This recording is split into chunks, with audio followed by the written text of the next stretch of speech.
भक्तों, स्वयं भगवान श्री कृष्ण ने बताया है कि कौन से वृक्ष घर में लगाने से शुभ होते हैं, जिन्हें घर में लगाने से अकाल मृत्यु भी नहीं होती और परिवार में सुख समृद्धि बनी रहती है और घर में माता लक्ष्मी का वास होता है। भक्तों, आपको बता दें कि जो अमीर लोग होते हैं इन्हीं पौधों को अपने घर में लगाते हैं, तो आप भी इन पौधों को अपने घर में जरूर लगाएं। भक्तों, एक समय की बात है। एक बार देवी रुक्मणी भगवान श्री कृष्ण से कहती हैं, हे प्रभु, कृपया आप मुझे यह बताइए कि मनुष्य को किन किन वृक्षों का रोपण करना चाहिए। कौन से वृक्ष भवन के सामने लगाने चाहिए जिससे दरिद्रता दूर हो और शत्रु रोग, भय, भूत, पिशाच आदि संकटों से बचने के लिए कौन से वृक्ष भवन की सामने लगाने चाहिए। भगवान श्री कृष्ण मुस्कुराते हुए कहते हैं, हे देवी रुक्मणी, तुमने आज समस्त मानव जाति के कल्याण के उद्देश्य से अत्यंत महत्वपूर्ण प्रश्न किया। इस संसार में वृक्षों का बहुत बड़ा योगदान है। वृक्ष सदा ही पूजनीय है, किंतु आज तुमने उचित ही प्रश्न किया है कि सामने कुछ खास वृक्षों को लगाना बहुत ही शुभ फल प्रदान करता है। वृक्ष तथा पौधे घर की सुंदरता को बढ़ाते हैं, साथ ही साथ यह वातावरण को शुद्ध रखते हैं। वृक्षों से सकारात्मक ऊर्जा का संचार होता है, जो मनुष्य के जीवन के लिए अत्यंत आवश्यक है। वृक्ष नकारात्मकता को कम करके वातावरण को अधिक सकारात्मक बनाने का कार्य करते हैं। घर के सामने पेड़ पौधे लगाने से घर में सुख समृद्धि आती है। साथ ही यह पेड़ पौधे कई प्रकार के वास्तु दोषों को नष्ट करते हैं। घर के आंगन में खड़े वृक्ष देवताओं के समान घर की रक्षा करते हैं। भक्तों, भगवान श्री कृष्ण कहते हैं, हे देवी, भवन के पास कौन से पौधे लगाने चाहिए और कौन से नहीं, इसके बारे में बताने से पूर्व मैं तुम्हें एक प्राचीन कथा सुनाता हूं, जिससे तुम्हें समझ में आ जाएगा कि वृक्षों तथा पेड़ पौधों का भवन के पास लगाना कितना शुभ होता है और कौन से पौधे भवन के पास लगाने से दुख एवं दरिद्रता आती है। भक्तों, कथा शुरू करने से पहले आपके फायदे के लिए एक महत्वपूर्ण जानकारी। भक्तों, अगर आप भी चाहते हैं कि लक्ष्मी माता का आशीर्वाद आप पर बना रहे, तो इस वीडियो को एक लाइक करें और आपके अपने चैनल वास्तु शास्त्र ज्योतिष को सब्सक्राइब कर लें और कमेंट बॉक्स में जय लक्ष्मी माता जरूर लिखें और साथ ही साथ आप अपनी राशि को कमेंट बॉक्स में जरूर लिख दें, क्योंकि हम राशि से जुड़ा भाग्य भी बताते हैं और भाग्य में चल रही परेशानियों को तत्काल दूर करने के लिए आसान से आसान उपाय भी बताते हैं। इसीलिए आप अपनी राशि कमेंट बॉक्स में जरूर लिख दें। शुरू करते हैं। भगवान कृष्ण ने कहा, हे देवी रुक्मणी, तुम इस कथा को ध्यान से सुनना और जो भी मनुष्य इस कथा का स्मरण करता है उसके सैकड़ों पाप नष्ट हो जाते हैं और उसकी दरिद्रता का नाश होता है। तब देवी रुक्मणी कहती हैं, हे प्रभु, मैं इस कथा को अवश्य ध्यान से पूरा सुनूंगी, कृपया मुझे आप कथा सुनाएं। तब भगवान श्री कृष्ण कहते हैं, हे देवी, पूर्व काल की बात है। मध्य देश में एक अत्यंत शोभायामान अकाल मृत्यु भी नहीं होती। उस नगरी में और परिवार में का वैश्य सुख समृद्धि बनी रहती सुमित्रा के और घर में माता लक्ष्मी का वास गोपाल भगवान विष्णु का भक्त आपको बता दें, और वह जो अमीर लोग भगवान विष्णु की इन्हीं पौधों को अपने घर में लगाते हैं। गोपाल की पत्नी सुमित्रा इन पौधों को अपने गृह कार्य में दक्ष थी। भक्तों, एक समय की धन धान्य आप मुझे यह बताइए कि मनुष्य को भगवान की वृक्षों का रोपण करना चाहिए। सब कुछ कौन से वृक्ष भवन के सामने लगाने चाहिए दिन बीतने जिससे दरिद्रता दूर हो गोपाल और शत्रु रोग, भय, जिसका नाम पिशाच आदि संकटों से बचने के आंगन में कौन से वृक्ष भवन के सामने लगाने चाहिए और नित्य भगवान श्री कृष्ण मुस्कुराते हुए कहते हैं, सेवा करने, हे देवी रुक्मणी, तुमने आज समस्त मानव जाति के कल्याण के उद्देश्य से उसे जो अत्यंत महत्वपूर्ण प्रश्न किया, वृक्षों का रोपण। इस संसार में वृक्षों का बहुत बड़ा योगदान है। अशुभ होते हैं, वृक्ष सदा ही पूजनीय है। उसने किंतु आज तुमने उचित ही प्रश्न किया है, कारण से कि सामने कुछ खास वृक्षों को लगाना में बहुत ही शुभ फल प्रदान करता है। उस वृक्ष तथा पौधे रोज कलह क्लेश होने लगा। पतिप में बार बार वाद विवाद होने लगे। उन दोनों के जीवन में अनेक कठिनाइयां आने लगीं और धीरे धीरे गोपाल का सारा व्यापार डूब गया और उसका सारा धन भी नष्ट हो गया। अब गोपाल के पास अनाज भी खरीदने के लिए पैसे नहीं थे। वे भूखे ही रहने लगे, जिससे क्रोधित होकर उसकी पत्नी भी गुस्सा करने लगी। वह अपने पति को कोई काम करने के लिए कहती। फिर गोपाल काम मांगने के लिए गांव में घूमने लगा, लेकिन उसे कहीं पर भी काम नहीं मिलता था। उसने आकर अपनी पत्नी से कहा, हे भद्रे, मुझे तो कोई भी काम नहीं दे रहा है, अब मैं कहां पर काम खोजने जाऊं। दोनों ही पूरी तरह से उदास हो गए थे। दोनों के पास कोई उद्योग करने के लिए कुछ नहीं था। गोपाल ने अपनी पत्नी के सारे गहने भी बेच डाले और जो कुछ भी धन मिला उसी से पेट भर लिया। गोपाल आपका बड़ा भक्त है, वह नित्य आपकी पूजा आराधना करता है।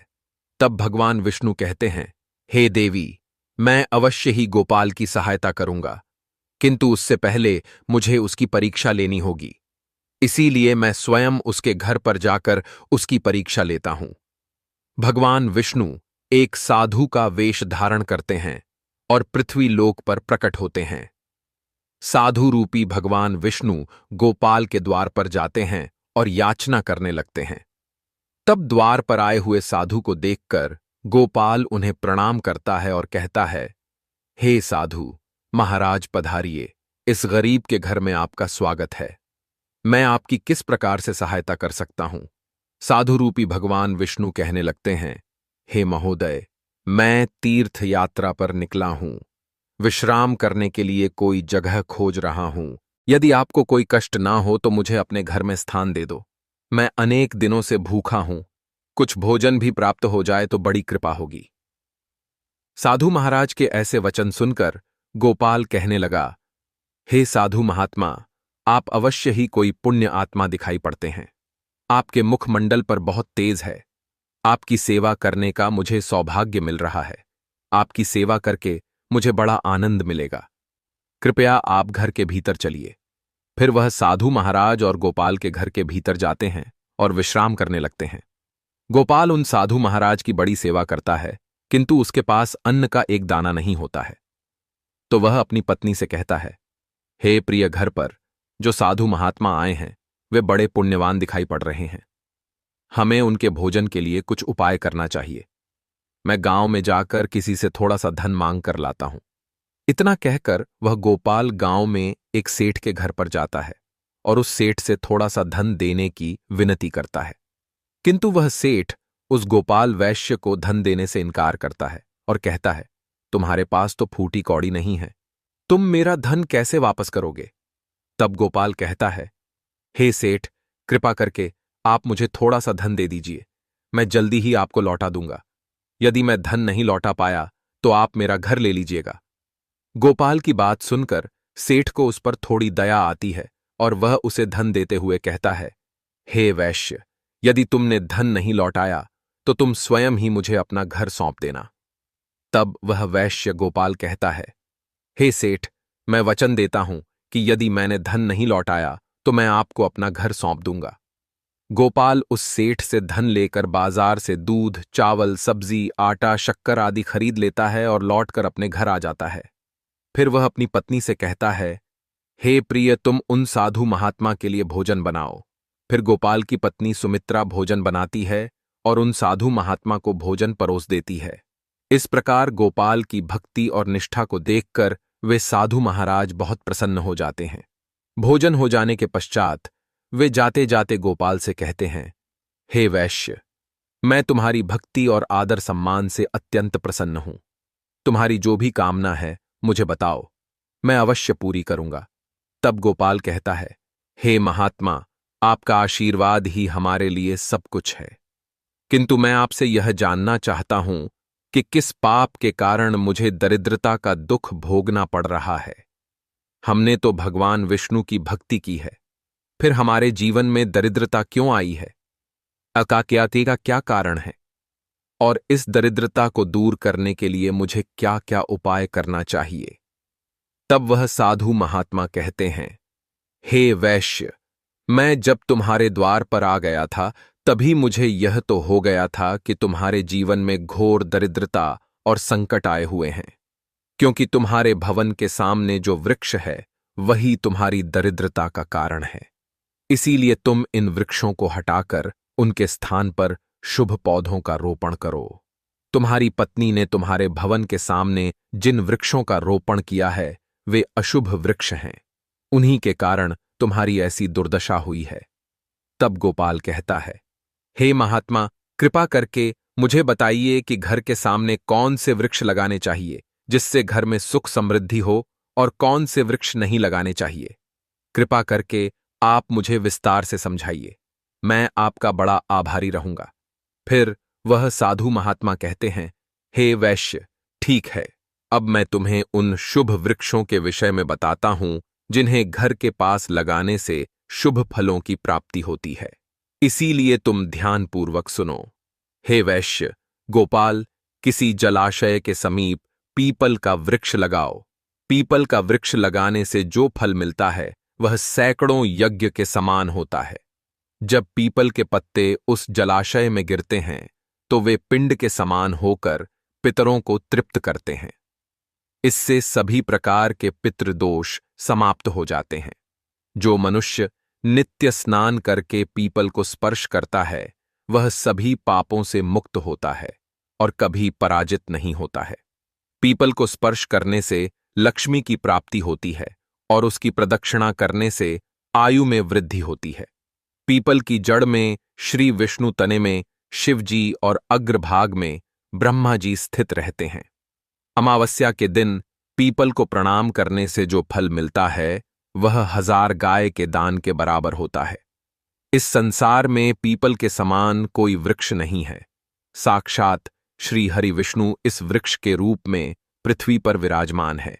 पीपल के वृक्ष को चोट पहुंचाना अथवा उसकी टहनी तोड़ना महापाप माना गया है। ऐसा मनुष्य नरक में रहता है और जो पीपल को जड़ से काटता है उसका कभी नरक से उद्धार नहीं होता है। हे वैश्य, अब मैं तुम्हें दूसरे वृक्ष के बारे में बताता हूं। आंवले का फल समस्त लोकों में प्रसिद्ध और परम पवित्र है। आंवले को लगाने से स्त्री और पुरुष जन्म मृत्यु के बंधन से मुक्त हो जाते हैं। यह पवित्र फल भगवान विष्णु को अत्यंत प्रसन्न करने वाला एवं शुभ माना गया है। इसको खाने से सभी पापों से मुक्ति मिलती है। आंवला खाने से आयु बढ़ती है। उसका जल पीने से रोगों का नाश होता है और आंवले को जल में मिलाकर स्नान करने से दरिद्रता दूर हो जाती है तथा सभी प्रकार के ऐश्वर्य प्राप्त होते हैं। जिस घर में आंवला सदा मौजूद रहता है उस घर में कभी भूत, प्रेत और राक्षस नहीं आते हैं। एकादशी के दिन आंवले की पूजा करने से संसार के सभी तीर्थों से बढ़कर फल प्राप्त होता है।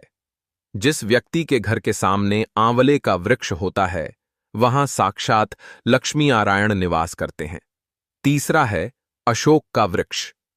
अशोक के वृक्ष में अप्सराओं का निवास होता है। यह वृक्ष शोक का नाश करने वाला तथा निराशा को समाप्त करने वाला होता है। इस वृक्ष को घर के पास लगाने से घर में सुख शांति बनी रहती है। अशोक का वृक्ष शीतलता और यवन प्रदान करने वाला होता है। देवी लक्ष्मी ने जब सीता के रूप में अवतार लिया था तब रावण द्वारा अपहरण के बाद उनका वास अशोक वाटिका में था। अशोक के वृक्ष ने मां सीता की बहुत सेवा की थी, इसलिए मां सीता ने अशोक वृक्ष को यह वरदान दिया था कि जिस भी स्थान पर यह वृक्ष होगा वहां उनका सदैव ही निवास होगा। चौथा है पाकड़ का वृक्ष। प्रत्येक मनुष्य को पाकड़ का वृक्ष अवश्य लगाना चाहिए। यह वृक्ष लगाने से जो फल मिलता है वह महायज्ञ के समान होता है। कलयुग में मनुष्य यज्ञ नहीं कर पाएंगे, इसीलिए उन्हें एक पाकड़ का वृक्ष अवश्य लगाना चाहिए। पांचवा है नियम का वृक्ष। नियम का वृक्ष लगाने से सूर्य देव प्रसन्न होते हैं। नियम का वृक्ष आयु प्रदान करने वाला माना गया है। इसे घर के पास लगाने से नाना प्रकार के रोगों से छुटकारा मिलता है और मां लक्ष्मी को नीम के पत्ते अति प्रिय होते हैं, इसीलिए वे नीम के वृक्ष के पास निवास करती हैं। घर के सामने नियम के वृक्ष का रोपण करने से धन संपत्ति की प्राप्ति होती है। छठा है जामुन का वृक्ष। यदि कोई मनुष्य कन्या प्राप्ति की कामना करता है तो उसे जामुन का वृक्ष अवश्य लगाना चाहिए। जिस मनुष्य के घर के सामने जामुन का वृक्ष होता है उसके घर में कन्या का जन्म होता है जो कुल का गौरव बढ़ाती है। सातवां है बेल का वृक्ष। बेल के वृक्ष में भगवान शिव और गुलाब में देवी पार्वती का निवास है, इसीलिए अगर बेल के वृक्ष के पास गुलाब का पौधा लगाया जाए तो शिव पार्वती का आशीर्वाद प्राप्त होता है। उस घर में कभी दुख और दरिद्रता नहीं आती है। उस घर में कभी अकाल मृत्यु नहीं होती है और कोई स्त्री विधवा नहीं बनती है।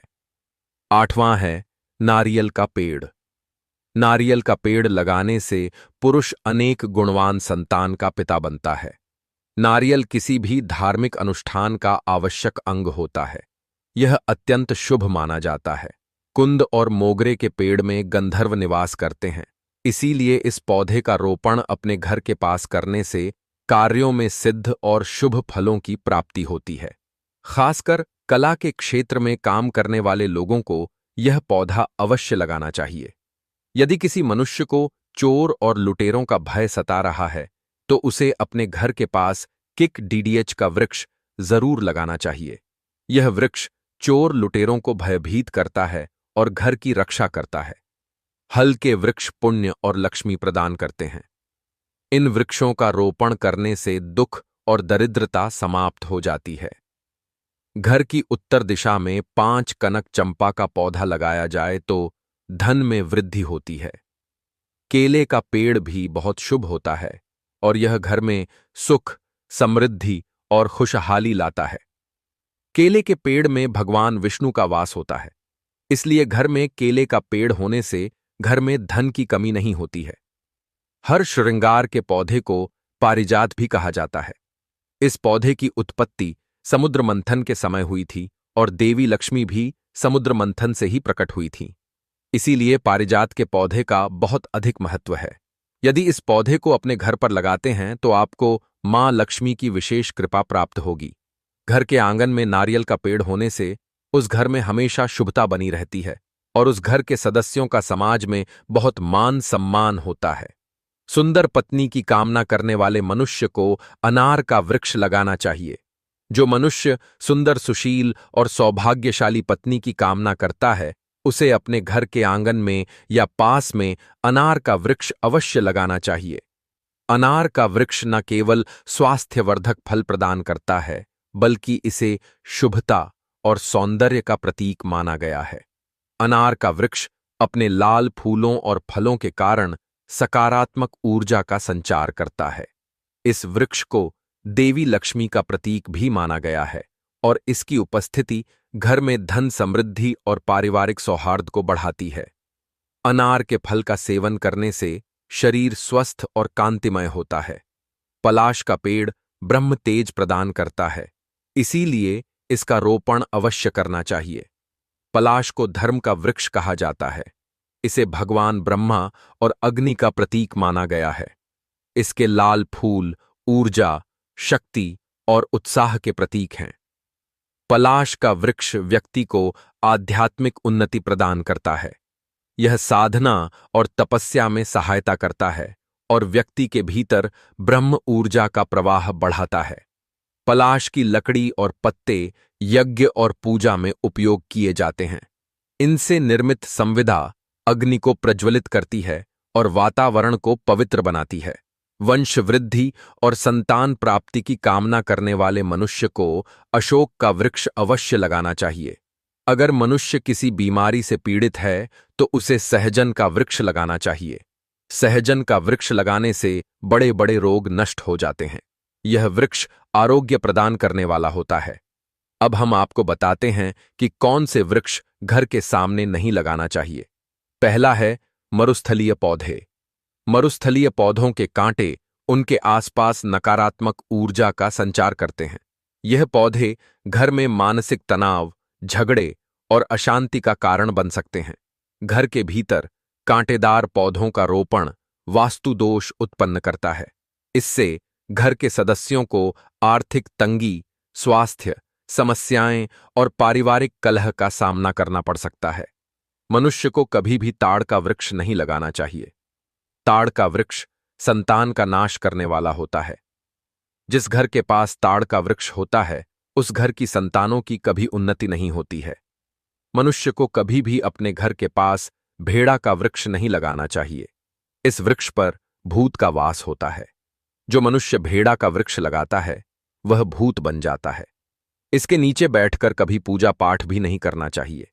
घर में कभी भी ऐसे पौधे नहीं लगाने चाहिए जिनको काटने या तोड़ने पर दूध निकलता हो। घर के सामने कभी भी बबूल का पेड़ नहीं लगाना चाहिए। इसे लगाने से विपत्ति आती है। घर के सामने बेर का वृक्ष भी नहीं लगाना चाहिए। इसे लगाने से नकारात्मकता बढ़ती है, नाश होता है और संकट आते हैं। घर के अत्यंत समीप आम का वृक्ष भी नहीं लगाना चाहिए। इस वृक्ष की छाया घर पर पड़ना अशुभ फल प्रदान करता है, अतः इस वृक्ष को घर से दूर लगाना चाहिए। किसी भी मनुष्य को अपने घर के सामने पपीते का वृक्ष नहीं लगाना चाहिए।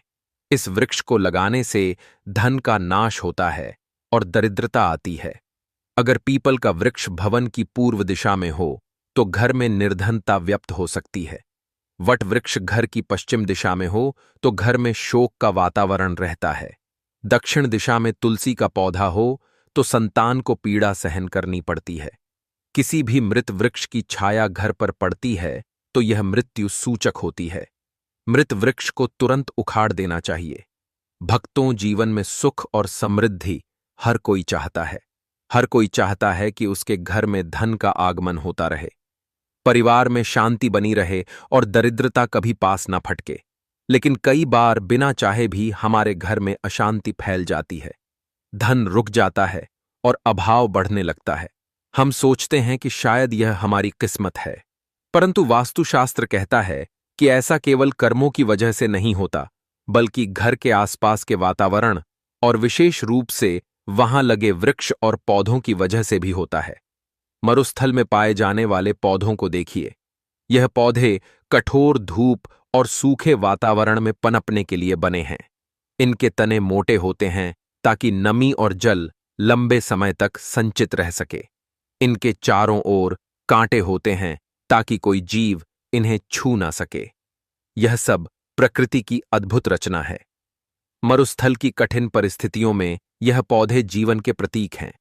लेकिन यही पौधे जब घर में या आंगन में लगाए जाते हैं तो शुभ की जगह अशुभ फल देते हैं, क्योंकि उनके भीतर की कठोरता, कांटेदार स्वभाव और उनकी नमी संचित करने की क्षमता घर के वातावरण को अनुकूल नहीं करती।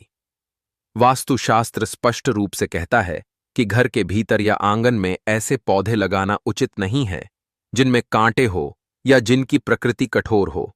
कांटे केवल बाहर से नहीं चुभते, वे घर के वातावरण में भी कलह और असंतोष लाते हैं। इसीलिए कैक्टस और अन्य मरुस्थलीय पौधे घर के लिए अशुभ माने गए हैं। अगर आपके घर में ऐसे पौधे हैं तो धीरे धीरे उनका असर दिखाई देगा। व्यापार में अचानक रुकावटें आने लगेंगी, परिवार में छोटी छोटी बातों पर कलह बढ़ेगा, मन अशांत रहेगा और घर में दरिद्रता प्रवेश कर जाएगी। यही कारण है कि आर्षियों और वास्तुशास्त्र ने कहा है कि कांटेदार पौधों को घर के भीतर या मुख्य द्वार पर स्थान न दें। अब प्रश्न यह उठता है कि फिर घर के सामने कौन से वृक्ष लगाने चाहिए? तो इसका उत्तर बहुत सरल है। वे वृक्ष जिनका सीधा संबंध ईश्वर से है, वे शुभ होते हैं। पीपल का वृक्ष विष्णु का प्रिय है।